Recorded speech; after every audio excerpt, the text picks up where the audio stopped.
কান্নার পানির দাম কত জানুনি? চোখের পানির দাম কত জানেননি?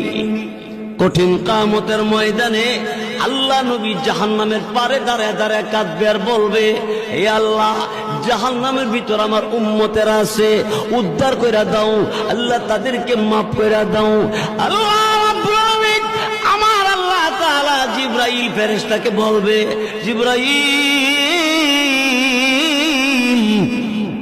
আমি আল্লাহর কুদরতি দরবারে পানির পাতিল আছে, পানির পাতিল নিয়ে যাও, আমার নবীর কাছে নিয়ে দিবা। নবীকে বলবা এই পাতিলের পানিটা জাহান্নামের ভিতরে ছেড়ে দেওয়ার জন্য। রসুলের কাছে জিবরাইল পানির পাতিল দিবে, আর জিবরাইল ফেরেশতার কাছ থেকে রসুল পানির পাতিল পাইয়া পানিটা জাহান্নামের ভিতরে ছেড়ে দিবে। জাহান্নামের আগুন ঠান্ডা হয়ে যাবে, নিভে যাবে।